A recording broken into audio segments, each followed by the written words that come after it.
जी अस्सलाम वालेकुम जनाब, क्या हाल है? खैरियत से हैं? आज हमारी कम्युनिकेशन स्किल की 13वीं क्लास है और आज जो हमारा टॉपिक है वो बड़ा दिलचस्प है। टॉपिक ये है कॉन्फ्लिक्ट सॉल्विंग कम्युनिकेशन टेक्निक्स, कि आपने कॉन्फ्लिक्ट को सॉल्व कैसे करना होता है। और ये ज़ाहिर है बड़ा ही मज़ेदार इशू है। और ये इशू ऐसा है जो आपको, अगर आप चौकीदार हैं या अगर आप घर के अंदर ज़िंदगी गुजार रहे हैं या आप दो आदमी हैं या आप अकेले आदमी हैं, वहाँ से लेके पूरे मुल्क, पूरे कॉन्टिनेंट, पूरी दुनिया का ये इशू है। यानी हर जगह पे कॉन्फ्लिक्ट होता है कोई ना कोई, और उसको सॉल्व करने की, उसको रिजॉल्व करने की कोशिशें होती हैं। तो ये एक कॉमन सी चीज़ है, जैसे पानी होता है, जैसे हवा होती है, जैसे सूरज होता है, जैसे चांद होता है, बिल्कुल इसी तरह कॉन्फ्लिक्ट भी होता है। जहाँ इंसान होगा कॉन्फ्लिक्ट होगा, और जहाँ कॉन्फ्लिक्ट होगा उसको सॉल्व करने वाला मैकेनिज्म भी होगा, और लोग होंगे जो उसको सॉल्व करने की कोशिश करेंगे। अब मैं आपके सामने 3 मॉडल्स रखता हूँ, और ये जो मॉडल्स हैं ना, ये आपको बहुत ज़्यादा सहूलत देंगे इस सारे सब्जेक्ट को अंडरस्टैंड करने में। आपने टाटा ग्रुप सुना होगा, और टाटा ग्रुप जो है ना, इंडिया का सबसे बड़ा ग्रुप है, और इतना बड़ा ग्रुप है कि उसने एयर इंडिया ख़रीद लिया है। और एयर इंडिया ख़रीदने के बाद उन्होंने ह्यूमन हिस्ट्री का सबसे बड़ा सौदा किया जहाज़ों का। यानी उन्होंने 3 जहाज़ बनाने वाली जो बड़ी कंपनी है, एक जेट है, फिर एक एयरबस है, फिर एक बोइंग है, इन तीनों को उन्होंने इतना बड़ा ऑर्डर दे दिया है कि इससे पहले ह्यूमन हिस्ट्री में किसी मुल्क ने, किसी कंपनी ने इतना बड़ा ऑर्डर नहीं दिया। और टाटा कंपनी का कमाल ये है कि उसने एयर इंडिया खरीद के अब उससे ऑल टुगेदर इसको तब्दील करने का फैसला कर लिया। वैसे तो ये इससे पहले भी, ये जो एयर इंडिया बनी थी, ये इससे पहले टाटा ग्रुप वालों की एयरलाइन थी, और इसको फिर कन्फिस्केट कर लिया था गवर्नमेंट ने, और उसका नाम फिर उन्होंने एयर इंडिया रखा था। ये एयर टाटा मेरा ख्याल इस टाइप की, या एयर इंडिया ही थी पहले, लेकिन बहरहाल ये टाटा के पास थी। तो इसे फिर गवर्नमेंट ने अपने वो कब्जे में ले लिया था। अब दोबारा टाटा ने इसको ख़रीदा है, और ख़रीदा भी मेरा ख्याल है शायद 1 रुपये में। 1 रुपये में उन्होंने, गवर्नमेंट ने इनके मत्थे मारा, और इन्होंने अब सबसे बड़ा ऑर्डर जो ना प्लेस किया है। अब ये बड़ी ज़बरदस्त किस्म की फैमिली है, पारसी फैमिली है। और रतन टाटा जो पहला टाटा था, उसने ये कंपनी बनाई थी। ताजमहल, अगर आपने होटल सुना हो, जो बम्बे के अंदर 5 स्टार होटल है, जो पहला इंडियन 5 स्टार होटल था जो इंडियन ने बनाया था, तो वो भी टाटा ग्रुप ने बनाया था। और इस तरह फिर इनके बड़े बड़े, इनके ये मोबाइल फ़ोन, इनके बहुत ज़्यादा गाड़ियाँ, इनकी बहुत बड़ी ह्यूज ग्रुप है, इसके अंदर बड़ी कंपनियाँ हैं और बड़े ही इनकी प्रोडक्ट्स हैं। तो रतन टाटा जो था ना, बल्कि इसका जो रतन टाटा का जो अंकल है, जो पहले जमशेद टाटा, तो मैं उसकी एक, मुझे इंटरव्यू देखने का इत्तेफाक हुआ। उसके अंदर उससे ये पूछा गया था कि आप कन्फ्लिक्ट को कैसे रिजॉल्व करते हैं। तो उसने बड़ी मज़ेदार बात की, उसने कहा मेरे साथ किसी का कन्फ्लिक्ट कभी हुआ ही नहीं। तो उसने कहा जी कैसे मुमकिन है कि कॉन्फ्लिक्ट किसी के साथ ना हुआ हो, ये तो गैर इंसानी सी बात है। तो जमशेद टाटा ने कहा कि भाई कॉन्फ्लिक्ट उस वक्त होता है जब आप अपना हक छोड़ने पे कायल नहीं होते। आपका अगर हक है और जब आप उसको नहीं छोड़ते तो कॉन्फ्लिक्ट हो जाता है। और मैंने हमेशा अपना हक छोड़ दिया। कोई आदमी पे अगर क्लेम करता है तो मैं एवेलुएट करता हूँ उसको, और एवेलुएट करके मैं ये देखता हूँ कि कितना जो है मुझे नुकसान है। और अगर वो नुकसान मेरे टाइम से कम है, यानी कि जितना मेरा टाइम है वो उससे ज़्यादा कीमती है, तो मैं इमीडिएटली उस बंदे को बुला के कहता हूँ कि यार आप बताओ कि आप ये कैसे रिजॉल्व करना चाहते हो। या मैं चल के उसके पास चला जाता हूँ, उसे कहता हूँ जी ये इशू है, तो इसको रिजॉल्व कैसे करना है, तो आप मुझे बताएं। मैं खुले दिल के साथ आपके साथ आ गया। अब वो जो डिमांड मेरे सामने रखता है तो मैं कहता हूँ जी बिल्कुल ठीक है, मैं आपकी बात मान लेता हूँ। अब अगर फ़र्ज़ करें मेरा ज़मीन का कॉन्फ्लिक्ट है किसी के पास, वो ये कहता है कि जी मैं अगर फ़र्ज़ करें 1 करोड़ रुपए की ज़मीन है, और वो बंदा कहता है जी मैं आपको 50 लाख दूंगा बस। मैं कहता हूँ ठीक है, 50 लाख का चेक काट दें। और वो 50 लाख का चेक काटता है, मेरा कॉन्फ्लिक्ट बल्कि इशू ख़त्म हो जाता है उस वक्त। और अगर उसके बदले में मैं उससे लड़ना शुरू करूँ, तो मेरा रोज़ाना का जो दिन है वो 1 करोड़ रुपए का है। मैं तो 1 करोड़ रुपए का रोज़ का कारोबार करता हूँ, तो मुझे रोज़ाना 1 करोड़ रुपया नुकसान होगा। तो उससे ज़्यादा बेहतर नहीं मैं 50 लाख रुपए का नुकसान करके बड़े मज़े से अपनी ज़िंदगी गुजारूँ, और अपनी ज़िंदगी में अपनी ग्रोथ को मज़ीद इजाफा करूँ। वो 50 लाख रुपया जो मुझे नुकसान हुआ है, वो मेरे एक छोटे से सौदे की मार है। मैं 1 मिनट के अंदर वो 50 लाख रुपए अपने पूरे कर लूँगा, तो मुझे इस कन्फ्लिक्ट में पड़ने की क्या ज़रूरत है।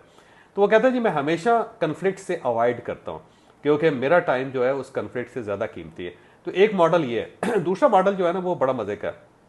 ये मॉडल एक बहुत बड़े बिजनेसमैन है पाकिस्तान के, मैं उनके साथ काम करता रहा हूँ। बहुत बड़ा ग्रुप है पाकिस्तान में, 137 कंपनी है उनकी।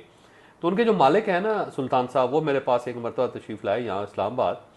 तो मैंने वैसे उनसे पूछा कि आप खैरियत से आए हैं इस्लामाबाद पे, को बड़े अरसे बाद आए हैं। उन्होंने कहा जी मैं एक ज़मीन ख़रीद रहा हूँ, तो मैंने क्योंकि इमीडिएटली सौदा करना है तो इसलिए मैं खुद आया हूँ ताकि मैं 1-2 दिन के अंदर अंदर ज़मीन का कब्ज़ा ले सकूँ। तो मैंने कहा जी इतनी एमरजेंसी क्या है? तो उन्होंने बड़ा मज़े का वाक़या से उन्होंने कहा जी मैं यहाँ पे एक फैक्ट्री लगाना चाहता हूँ हतार में।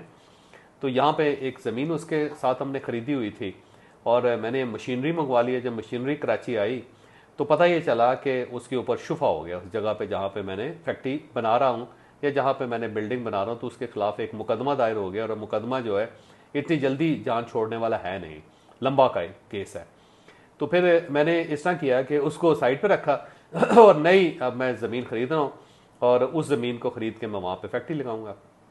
तो मैंने कहा जी इतने ताकतवर आदमी हैं आप, तो आप इस मसले को हल करें। वो कौन है जो आपकी ज़मीन पे कब्जा करके बैठ गया? तो उन्होंने कहा जी मेरा दिमाग ख़राब है कि मैं इस चक्कर में पढ़ूँ। उन्होंने कहा जी बड़ा आसान काम है कि अब अगर मैं इस के लिए लड़ता रहता हूँ तो मेरी मशीनरी जो है वो कराची पोर्ट पे पड़ी रहेगी, उसका किराया बढ़ता रहेगा और उसका नुकसान भी हो जाएगा। फिर जब मैं मशीनें वहाँ से उठा के लगाऊंगा 1-2 साल के बाद वो इस काबिल नहीं होंगी कि वो प्रोडक्ट दे सकें, वो ज़ाहिर एब्सोल्यूट होगी या डैमेज होगी वहाँ पड़ी हुई।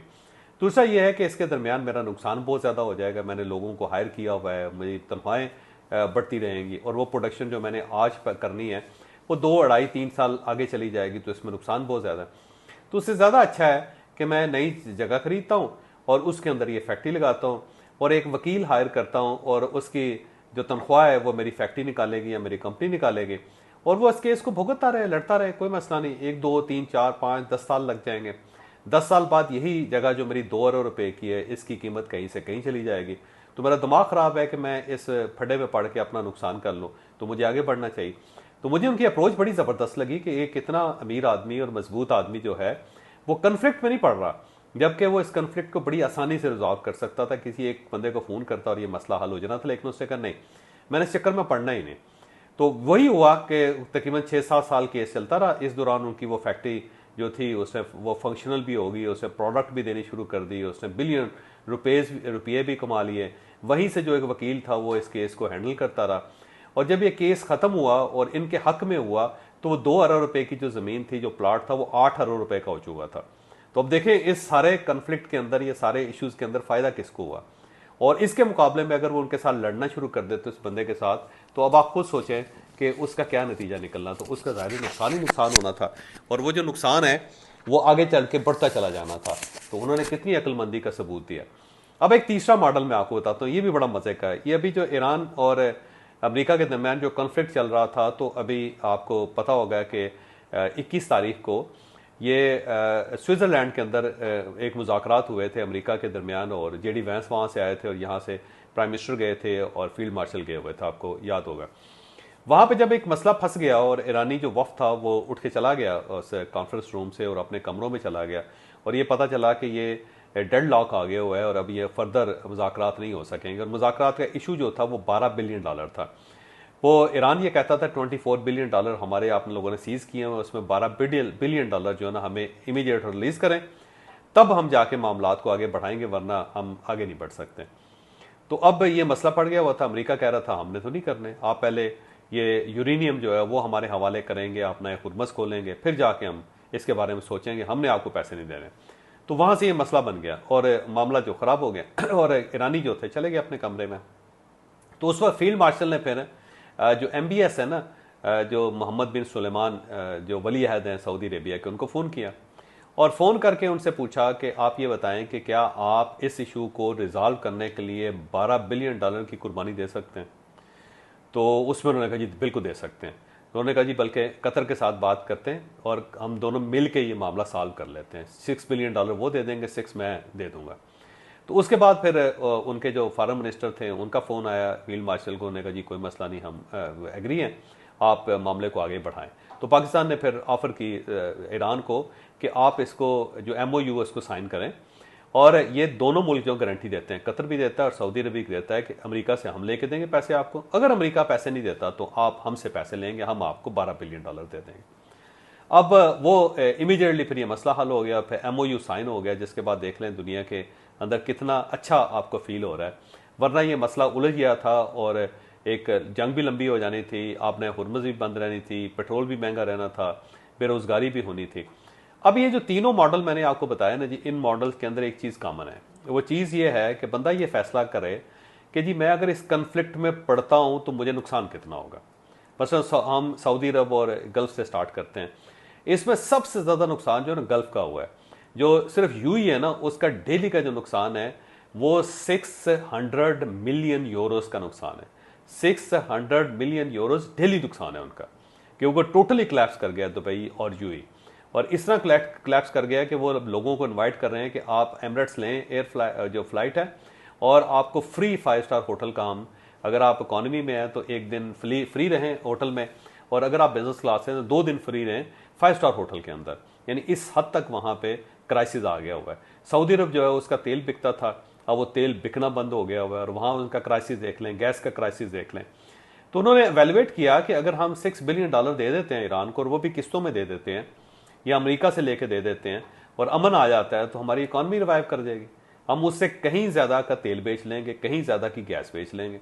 और दूसरा ये है कि हमारे ऊपर जो टूरिज्म है, जो बाहर से लोग आते हैं, जो बाहर से इन्वेस्टर्स आते हैं, वो हमारा जो नुकसान है वो पूरा कर देंगे। और अगर ये एमओयू साइन नहीं होता तो हमारा तो नुकसान रोज़ाना की बुनियाद पे होगा। तो हमें वो रोज़ाना के बुनियाद पे नुकसान जो है उसको बचाना चाहिए, और इस मसले को हल करना चाहिए। तो वो सोल्यूशन पे चले गए। अब सेम टाटा भी ये करता था, उस रतन टाटा भी, जमशेद रतन टाटा भी उस वही करता था। वो देखता था कि उसका टाइम कितना कीमती है। और सेम इसी तरह वो जो सुल्तान साहब थे, जो बहुत बड़े बिजनेसमैन हैं, उन्होंने भी ये किया। तो ये ज़हन में रखें कि कोई भी कन्फ्लिक्ट जब होता है ना जी, तो उसकी 3 कीमतें आपको अदा करनी पड़ती। एक आपका वक्त जाता है उसको सॉल्व करना, क्योंकि लंबा जितना लिंगरान करेगा उतना वक्त आपका लगेगा। दूसरा ये है कि आपका रोज़ाना की बुनियाद पे पैसे ज़ाया होते हैं, वो खर्च होता है। मतलब वकील का खर्चा है, कोई गार्ड रखा हुआ है, सिक्योरिटी गार्ड, उसका खर्चा है, कोई बेशुमार खर्चे होंगे उस कन्फ्लिक्ट के अंदर। और तीसरा ये है कि आपको एंग्जाइटी होती है, आपकी हेल्थ ख़राब होती है। तो अब आपने एवेलुएट ही करना होता है कि जो कन्फ्लिक्ट है उसकी वैल्यू कितनी है, और आपके टाइम की वैल्यू कितनी है, आपकी जो सेहत है उसकी वैल्यू कितनी है, और आपकी जो ग्रोथ है, जो आपका बिजनेस है, उसकी कितनी वैल्यू है। तो अब अगर आप देखते हैं कि उस कन्फ्लिक्ट की वैल्यू उससे कहीं ज़्यादा, तो फिर आप लड़ते रहें। और अगर आप ये महसूस करते हैं कि नहीं, आपकी सेहत ज़्यादा अजीज़ है, आपका टाइम ज़्यादा अजीज़ है, जो आपका ग्रोथ, आपकी जो बिज़नेस है वो ज़्यादा अजीज़ है, तो फिर उस कन्फ्लिक्ट को रिजॉल्व करें। अब उसको रिजॉल्व करने का तरीका क्या है? उसका रिजॉल्व करने का सिर्फ एक दुनिया में तरीका, उसको कहते हैं गिव एंड टेक। दूसरे आदमी को दें और फिर लें। गिव के अंदर गिव पहले है, टेक बाद में। ऐसा नहीं है टेक एंड गिव है, टेक एंड गिव नहीं है, गिव एंड टेक है। तो ये मेथड गिव एंड टेक का ये है कि दूसरा आदमी, गो आपका हक है, ये ज़हन में रखें, गो आपका हक है, लेकिन उस हक को थोड़ा सा विड्रॉ करने में हर्ज कोई नहीं है, क्योंकि उसके साथ जो आपका ज़िंदगी का जो मज़ा है वो फिर आप वो उसको बचाएंगे। वरना अगर आप लटके रहते हैं, दबे रहते हैं, लटकाए रखते हैं मामले को, तो आपका जो क्वालिटी ऑफ लाइफ है, जो आपका सुकून है, वो ख़त्म हो जाएगा। बहुत सारे लोग हैं हमारे, शायद ग्रुप के अंदर भी यासीन साहब हो, वो अपनी कहानी सुनाएंगे। उनका एक कन्फ्लिक्ट चला आ रहा था बड़े अरसे से। जब मेरे पास तशरीफ़ लाए तो उन्होंने कहा जी मैं या इसको मार दूंगा या खुद मर जाऊंगा। तो मैंने कहा दोनों काम करने की क्या ज़रूरत है आपको? आप उसके साथ बैठें, मसला हल करें, अपना नुकसान कर लें, कोई मसला नहीं। ये आप अना की वजह से अपने एंग्जाइटी में चले गए हो, आप अपनी अना को नीचे करें और उसके साथ करके, और अगर वो फ़र्ज़ करें आपके हक से ज़्यादा ले जाता है तो जाने दें, क्योंकि जो आपको फ़ायदा उसके बाद होगा ना, उसका आप तसव्वुर नहीं कर सकते। आप इस अजाब से निकलेंगे, वरना ये रोज़ अजाब आपके ऊपर आएगा और रोज़ाना आपको नुकसान पहुँचाएगा। तो मेरी बात उन्होंने मान ली, आप आज वो ज़बरदस्त ज़िंदगी गुजार रहे हैं। और भी बहुत सारे लोग हैं, बहुत लोग हैं माशाल्लाह, जिन्हें मैंने कहा जी कोई मसला नहीं, गिव करें, और फिर जो मिलता है, जो टेक हो सकता है कर लें, और वही जो टेक है वो बीज होगा, और उससे दरख्त बनते हुए ज़्यादा देर नहीं लगेगी, फल लगते हुए देर नहीं लगेगी। और अगर आप लटके रहे, लटकाए रखा आपने मसले को, आपने इसी तरह रखा, तो आपकी पूरी ज़िंदगी ज़ाया हो जाएगी, और एसेट फिर किसी के काम भी नहीं आएगा, ना उसके काम आएगा ना आपके काम आएगा। कोई ऐसा इशू नहीं। एक तो कन्फ्लिक्ट रिजॉल्व करने का एक ही तरीका है, गिव एंड टेक। ज़हनी तौर पर तैयार हो जाएं कि आपने दूसरे बंदे की बात मान ली है, अब आपने जो नुकसान है उसमें से कम अपना नुकसान करना है। आप कितना एक बचा सकते हैं वो बेस्ट तरीका है, जितना बचा सकते हैं बचा लें, बाकी आपने सोच लेना है कि जी मैंने उसको दे देना। बहुत सारे लोग हैं, छोटे छोटे 5-5 मरले के प्लाट होते हैं, पूरी जिंदगी उसके अंदर खपा देते हैं। मैं कहता हूँ लम्ब भेजते यार उसके ऊपर। इस प्लाट को कमाने में आपको ज़्यादा 2-3 महीने लगने थे, मसला ही कोई नहीं था। उसके साथ उस बंदे के पास बैठ के उसके साथ मसले को हल करते, उसे कहते जी मुझे बताएं कि मसला क्या है आपका। वो जो कहता है कि जी मैंने लेना है, उसे कहा जी आप ले लें, और उससे थोड़े से पैसे, अगर फ़र्ज़ करें आपको 10-15-20 लाख रुपए कम भी दे देता तो आपने ले लेना था। ये जो उससे ज़्यादा फीस तो आप वकीलों को दे चुके हैं, तो इसका क्या फ़ायदा हुआ? एंग्जाइटी का शिकार भी हैं, अपना सारा टाइम भी आपने वेस्ट कर दिया, तो वो नहीं। और दूसरा ये है कि जब आपने कन्फ्लिक्ट रिजॉल्व करना हो ना, तो बंदे से वन ऑन वन मिल ले, यानी अकेला मिलना है आपने उससे। कोई भी बड़े से बड़े दुश्मन होते हैं ना जी, मैं लोगों को कहता हूँ यार उसको फ़ोन करो, उसे कहे जी मैं ये मसला हल करना चाहता हूँ, मैं अकेला आपके पास आना चाहता हूँ, आप भी मेहरबानी करके सिर्फ मेरे साथ अकेला बैठें और हम इस मसले को हल करना चाहते हैं। आप यकीन करें कि जब आप अपने दुश्मन के पास भी अकेला बैठ जाते हैं तो मसला हल हो जाता है, क्योंकि दुश्मन ही बड़ा तंग होता है। उसको आप बताएं कि देखें अब तक हमारा इतना नुकसान हो चुका है, और अगर हमने इसको रिजॉल्व ना किया इस कन्फ्लिक्ट को, तो फिर मज़ीद हमारा बहुत वक्त ज़ाया हो जाएगा। तो हम इस तरह करते हैं कि अपना वक्त बचाते हैं, क्योंकि वकीलों की फीसें आप भी दे रहे हैं, वकीलों की फीसें मैं भी दे रहा हूँ, डंडे आपने भी रखे हुए हैं, डंडे मैंने भी रखे हुए हैं, गार्ड्स आपने भी रखे हुए हैं, गार्ड्स मैंने भी रखे हुए हैं, और जिस ज़मीन के लिए आप और मैं लड़ रहे हैं ना आपके काम आ रही है ना मेरे काम आ रही है, फ़ायदा क्या है इसका? तो हम इसको रिजॉल्व कर लेते हैं। आप यकीन करें कि दूसरा आदमी भी उतना ही तंग होता है जितने आप तंग होते हैं, और वो भी सोल्यूशन तलाश कर रहा होता है, लेकिन जब वो लोगों के दरमियान बैठता है तो अना दरमियान में आ जाती है और फिर वहाँ पे कन्फ्लिक्ट हो जाता है। तो उसके बजाय जब आप अकेले बैठेंगे उस बंदे के साथ और उसे ये यकीन दिलवाएंगे कि आप इस मसले को हल करना चाहते हैं, तो यकीन करें कि वो बंदा जो है वो मसला हल कर देता है। इसको मैं सम अप करता हूँ, एक तो जो कन्फ्लिक्ट है उसमें पढ़ने की कोई ज़रूरत नहीं, आपकी ज़िंदगी ज़ाया हो जाएगी। अगर किसी आदमी ने को कब्ज़ा किया हुआ है, अनाज जो है ना उसके घोड़े से नीचे उतरें, उसके साथ रब्ता करें, और रब्ता करके ना आप उसको गिव एंड टेक पे आएँ, उसको दें और कुछ ना कुछ हासिल कर लें। तीसरा ये है कि ये फैसला करें कि आपका टाइम, आपके रिसोर्सेज, आपकी एनर्जी, आपकी ज़िंदगी, आपका जो सुकून है वो ज़्यादा इंपॉर्टेंट है या ये चीज़ ज़्यादा इंपॉर्टेंट है, और जो फैसला हो उसके मुताबिक आप काम करें। और जिस बंदे से भी मसला है आपका, वन वन मिलना है, अकेला मिलना है, मसला हल हो जाएगा। जनाब मैं सवालों का इंतज़ार कर रहा हूँ और इसी इशू पे सवाल होने चाहिए।